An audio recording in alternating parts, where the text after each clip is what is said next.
आज नूपुर शर्मा को लेकर देश के अंदर एक बहस छिड़ी हुई है और बड़े पुरजोर शब्दों में इस्लामिक स्कॉलर मौलाना मौलवी ये कह रहे हैं कि रसूल के इज्जत में गुस्ताखी की गई है, लिहाजा नूपुर शर्मा का सर तन से जुदा होना चाहिए।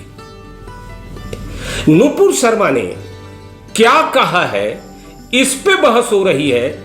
इससे बेहतर है कि बहस इस बात पे होती कि नूपुर शर्मा ने जो भी कहा क्या वो सच है या गलत। आप कैसे नूपुर शर्मा के लिए इन शब्दों का इस्तेमाल कर सकते हैं कि हम उन्हें सर तन से जुदा होने की सजा देंगे। वह अभी भारतवर्ष जैसे लोकतांत्रिक और संविधान से चलने वाले देश में यहां अधिक से अधिक एफआईआर के अंतर्गत सिर्फ इतना ही उल्लेख हो सकता है कि उन्होंने किसी धर्म विशेष के संदर्भ में भड़काऊ बयान दिया है और इस संदर्भ में कोर्ट इस पे फैसला करे और उन्हें सजा दे।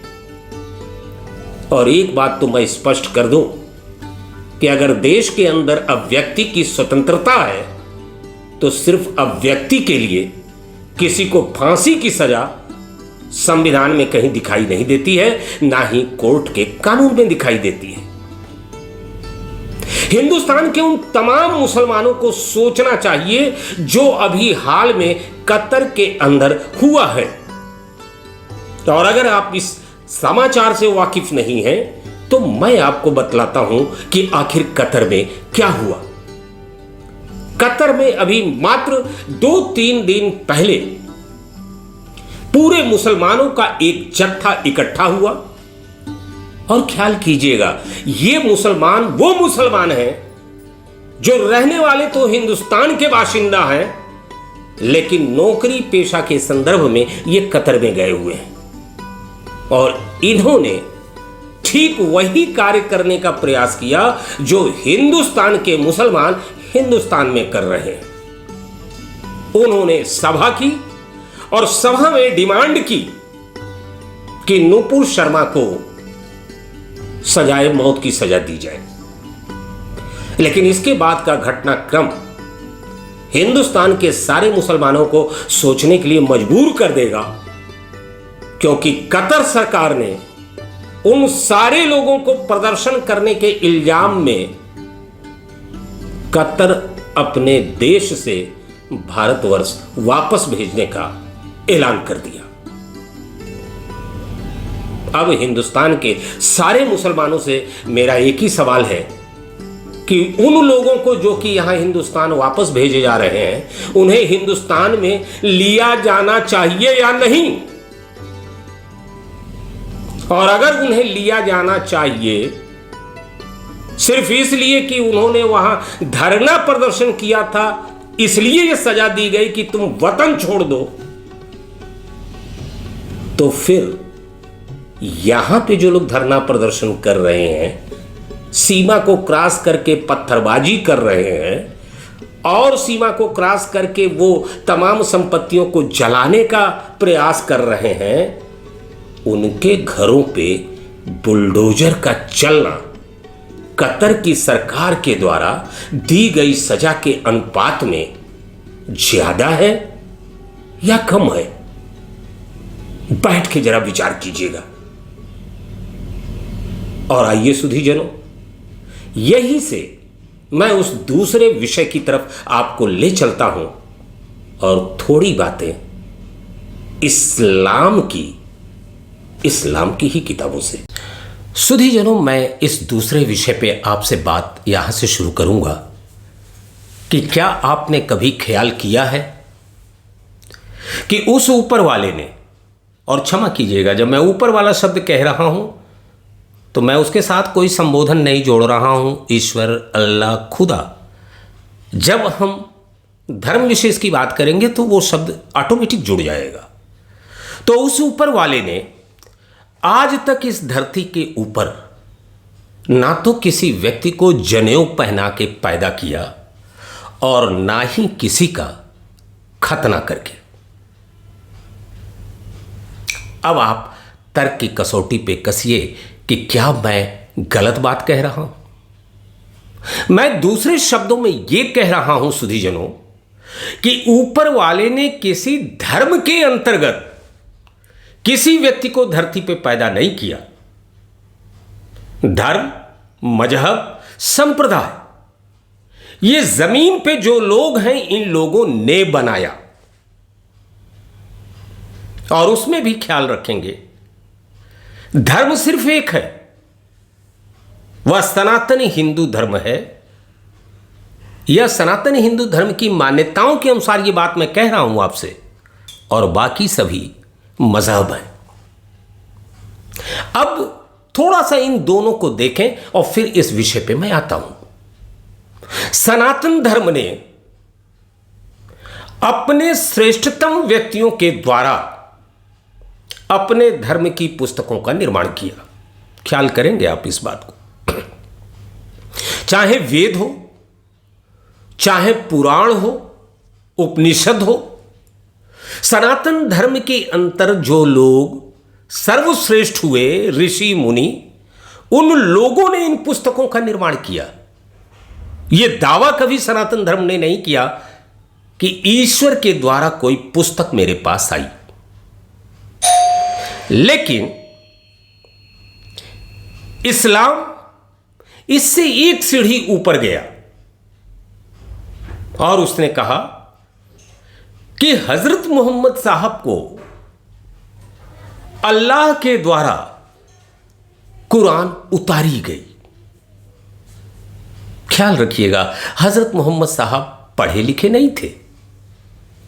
बस एक स्वप्न आता है, उठ बैठ पढ़, और कहते हैं कि कुरान उतरा, और कुरान अरबी में उतरा। कुरान को अगर आप खोजने चलेंगे तो उसका मूल अरबी में मिलेगा। वेदों को अगर खोजने का प्रयास करेंगे, उपनिषदों का, वो संस्कृत में मिलेंगे आपको। ये मूल भाषाएं थी, इन मूल भाषाओं में ये है। अब यहां से हम आगे चलते हैं और कुछ बातों पे विचार करते हैं। सनातन धर्म ने कभी भी अपने धर्म से अलग जाने वालों के लिए मौत की सजा मुकर्रर नहीं की। सनातन हिंदू धर्म में भी शाखाएं निकली बौद्ध धर्म की, जिसके प्रवर्तक गौतम बुद्ध हुए। शाखाएं निकली जैन की, जिसके प्रवर्तक महावीर हुए। लेकिन सनातन धर्म ने कभी बुद्ध या महावीर के प्रति मौत की सजा मुकर्रर नहीं की। और उसी प्रकार इस्लाम के अंदर भी बहुत सी अच्छी बातें आईं। मैं यहां यह बात स्पष्ट कर दूं कि चूंकि इंसानों के द्वारा बनाए गए ये धर्म या मजहब थे, हैं, लिहाजा इसके अंदर बुराइयां अवश्य आएंगी, क्योंकि इंसान की अंतिम अभिलाषा पूर्णता की है, और जब तक अपूर्णता है तब तक गलतियों की गुंजाइश है। इसलिए सनातन धर्म के विपरीत जाने वालों का एक अलग औरा तैयार हुआ, उसके फॉलोअर संख्या तैयार हुई, लेकिन टकराहट की स्थिति कभी नहीं हुई, विरोध की स्थिति हुई। याद रखिएगा इसको आप। वैचारिक विरोध हुए, लेकिन किसी को जान से मारने का इस तरह का प्रयास कभी नहीं हुआ। इसलिए बुद्ध भी फले फूले और महावीर भी फले फूले। सनातन धर्म, हिंदू धर्म यह कहता है कि हमारा आदि और अंत का पता नहीं है, लेकिन इस्लाम इस बात को स्वीकार करता है कि हमारे इस्लाम की उम्र मात्र 1400 साल ही है। दोनों की बातें अगर अपनी जगह मान ली जाए तो सुधीजनों, तीसरी बात मैं आपके लिए छोड़ता हूं वैचारिक धरातल पे। इसका अर्थ यह हुआ कि सनातन धर्म के जो लोग रहे होंगे उस समय, उसी में से कुछ लोगों को लेकर हजरत मोहम्मद साहब ने इस्लाम की शुरुआत की होगी, क्योंकि 1400 साल का ही इतिहास है। तो डायरेक्ट तो कोई आदमी आसमान से आया नहीं होगा उस समय। जो लोग रहे होंगे उसी में से कुछ इस्लाम के फॉलोअर हुए होंगे जो हजरत मोहम्मद साहब के साथ चलना पसंद किए होंगे। और इस बात को तो इस्लाम भी नहीं झुठला सकता। 300 बुतों को तोड़कर शुरुआत होती है इस्लाम की। सनातन हिंदू धर्म में अगर पूजा की पद्धति देख ले, ईश्वर को स्वीकार करने की और स्वीकार न करने की स्थिति अगर देख ली जाए, तो हम दो शब्दों का इस्तेमाल करते हैं, आस्तिक और नास्तिक। अगर पूजा की दृष्टि से हम देखने का प्रयास करें तो हम ये कहते हैं कि हमारे यहां सनातन हिंदू धर्म के अंदर सगुण उपासना और निर्गुण उपासना की पद्धति है। क्या मतलब हुआ इसका? सगुण उपासना का मतलब हुआ कि हम मूर्ति पूजक हैं, एक माध्यम मूर्ति का बनाते हैं उस ईश्वर तक पहुंचने के लिए। निर्गुण उपासना के अंतर्गत हम मानते हैं कि किसी मूर्ति की आवश्यकता नहीं है, ब्रह्म निराकार है, हर जगह व्याप्त है, लिहाजा मूर्ति बना के उसकी पूजा करने की आवश्यकता नहीं है और निराकार पद्धति से भी हम उस ईश्वर तक पहुंच सकते हैं। मैं अगर गलत नहीं हूं तो इस्लाम निराकार पद्धति के माध्यम से ही खुदा तक पहुंचने का प्रयास करता है। लेकिन जो बात मैं कहना चाहता हूं, जिसके ऊपर आज पूरे देश में विवाद छिड़ा हुआ है, कि नूपुर शर्मा जी ने, जो भाजपा की प्रवक्ता थीं, उन्होंने कुछ बातें कहीं और बड़ा उबाल आ गया पूरे देश के अंदर।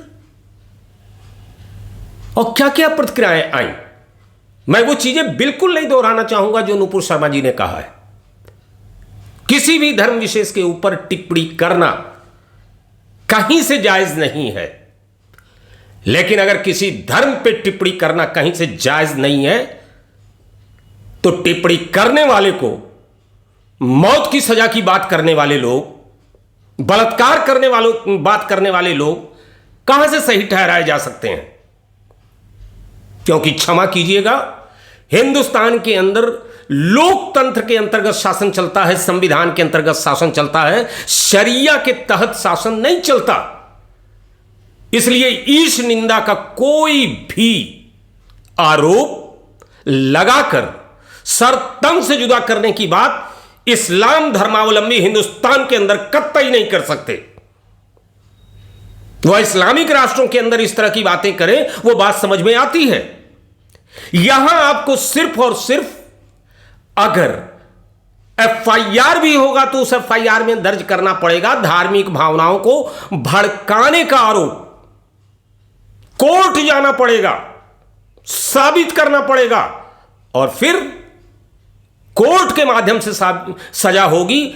आपके बताए गए तरीके से सजा नहीं होगी, यह अच्छी तरह से समझ लेना चाहिए। और नूपुर शर्मा ने जो कुछ भी कहा है वो कहीं से सही नहीं है, लेकिन मैं उस दोगलेपन की बात कर रहा हूं जहां एक तरफ नूपुर शर्मा का सर तन से जुदा करने वाले बात कर रहे हैं, जहां नूपुर शर्मा के बलात्कार करने की बात कर रहे हैं, उन सभी लोगों की जबानें उस वक्त कैसे बंद हो गईं जब इसी देश के अंदर फिदा हुसैन नामक एक तथाकथित मशहूर चित्रकार ने हिंदू देवी देवताओं की नग्न तस्वीरें बनाई। अगर हिंदुस्तान के मुसलमानों के पास मुसल्लम ईमान था तो बोलना चाहिए था मुसलमानों को कि इस तरह का कृत्य करने वाले फिदा हुसैन का सर तन से जुदा होना चाहिए, क्योंकि हमारे पैगंबर के खिलाफ बोलना अगर जितना बड़ा अपराध है तो कहीं उससे बड़ा अपराध सनातन हिंदू धर्म के किसी देवी देवताओं की नग्न तस्वीर बनाना है। लेकिन कौन बोलेगा?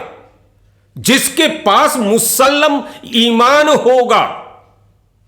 मुसल्लम ईमान का मतलब जो सच को सच बोलने की हिम्मत रखे और गलत को गलत बोलने की हिम्मत रखे।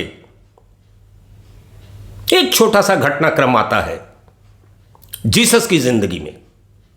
जीसस क्राइस्ट, ईसाई धर्म के प्रवर्तक, जीसस के पास कुछ लोग गए और उन्होंने जीसस से कहा कि यह बात लिखी हुई है किताबों में कि अगर कोई औरत व्यभिचारिणी हो जाए तो उसकी सजा पत्थर मारकर उसकी मौत के रूप में होती है।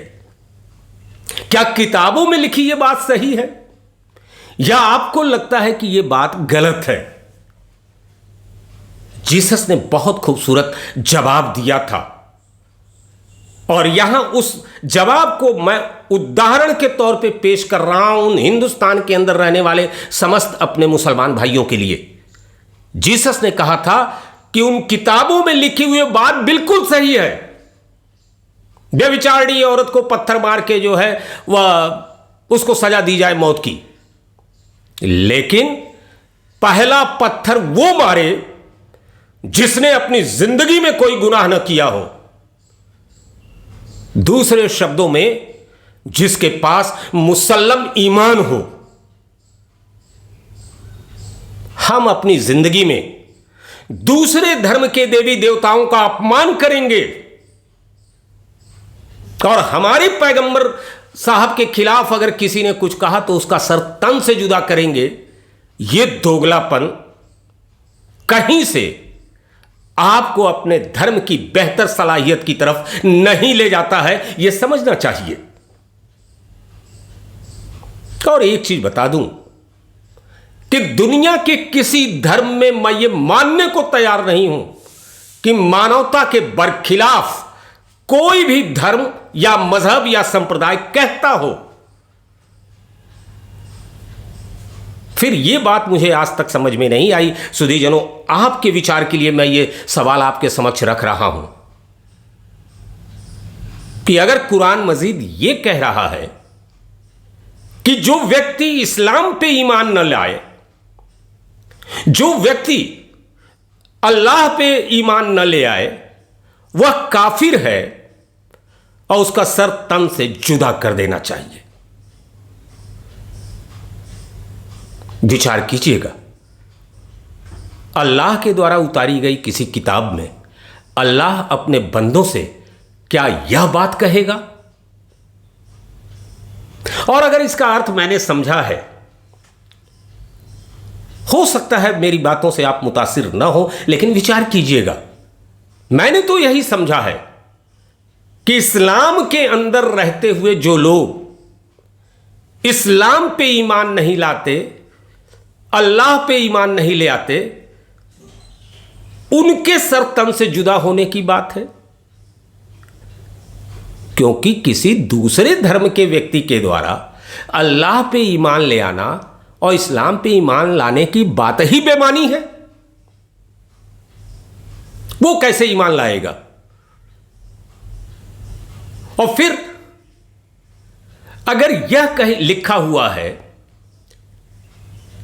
कि किसी गलत जगह पे बनी हुई मंदिर जो पाक साफ न हो, जो अपनी शुद्ध कमाई का पैसा न हो, जो किसी विवादित स्थान पे न हो, ऐसे जगहों पे मस्जिद बनाना या मंदिर विध्वंस करके मस्जिद बनाना, यहां पे पढ़ी हुई नमाज कबूल नहीं करता खुदा। अब अगर कहीं पे यह बात साबित होती है कि कोई मंदिर तोड़ के मस्जिद बना है, तो यह जानना चाहूंगा उन दानिश्वरों से जो इस्लाम के स्कॉलर हैं कि जिन लोगों ने इतने वर्षों तक वहां नमाज पढ़ ली जहां मंदिर तोड़ के मस्जिद बनी थी, क्या वो काफिर होंगे कि नहीं होंगे? उनका सर तन से जुदा होगा कि नहीं होगा? अगर इन सारी बातों को मैं समेट के मानवता के तराजू पे देखूं तो हम किसी को अगर जिंदगी दे नहीं सकते तो हम किसी की जिंदगी ले कैसे सकते हैं? और अगर ऐसा कोई पाठ पढ़ा रहा है तो वह मानवता का दुश्मन है, वह देश का दुश्मन है। और अंतिम बात, बहुत सी बातें हैं जो कही जा सकती हैं, लेकिन अंतिम बात सिर्फ आपसे मैं यही कहना चाहूंगा कि हर एक हाल में धर्म पुस्तकों का दायित्व इंसान को बेहतर तरीके को जिंदगी जीने के लिए सिखाने का है। कैसे कोई पुस्तक ये कह सकती है कि अगर वो तुम्हारी बात न माने तो उसकी गर्दन काट दो? कैसे कोई पुस्तक ये कह सकती है कि साहब आप मस्जिद में अगर जाते हैं तो नमाज पढ़ने के बाद आप पत्थर चलाओ? जब तक बच्चों को बेहतर से बेहतर शिक्षा की व्यवस्था नहीं की जाएगी, तब तक ये अज्ञान का अंधेरा दूर कैसे होगा? मेन स्ट्रीम में कैसे वो आएंगे? अगर सनातन हिंदू धर्म में कोई बच्चा पत्थर चलाता हुआ नहीं दिखता तो यह सनातन धर्म की शिक्षा का परिणाम है। सनातन धर्म के उन मां बाप की दी हुई शिक्षा है कि वो पत्थर नहीं चलाता, उसे माफ करने की प्रक्रिया बताई गई है। सनातन धर्म ने किसी का सर काटने की बात कभी नहीं की। और वो कौन सी पुस्तक है जिसको पढ़ने के बाद मदरसों में 7 साल 8 साल के बच्चे पत्थर लेके चला रहे हैं? और अभी तो छोटी उम्र है, पत्थर के बाद ऑटोमेटिक हथियार इनके हाथों में आएंगे और इनके दिमाग में ही यही होगा कि जो हमारे इस्लाम को न मानने वाला है उसे जान से मार दो। यह बात बिल्कुल गलत है। पहली शिक्षा घर से प्रारंभ होनी चाहिए बेहतर, और दूसरी शिक्षा राष्ट्र का दायित्व है कि हिंदुस्तान के सारे बच्चों को निःशुल्क पढ़ने की व्यवस्था की जाए और उनको राष्ट्रीय हित से जुड़ने की शिक्षा दी जाए, राष्ट्र की इकोनॉमी बढ़ाने की शिक्षा दी जाए, मानवता को बेहतर बनाने की शिक्षा दी जाए। और ये कौन करेगा? हम आप सभी। आइए इसी बिंदु के ऊपर हम सभी मिलकर विचार करें। जब हम सभी की बात मैं कर रहा हूं तो पूरे हिंदुस्तान की बात कर रहा हूं कि सभी मजहब धर्म संप्रदाय के लोग मिलकर यह विचार करें कि आने वाली पीढ़ी कैसे बेहतर हो, जिसकी जिंदगी का सिर्फ एक मकसद हो कि जिए तो राष्ट्र के लिए, मरे तो राष्ट्र के लिए, और अगर कुछ कर गुजरना है तो मानव कल्याण के लिए करें। आज के लिए सिर्फ इतना ही। वंदे मातरम। जय हिंद। भारत माता की जय।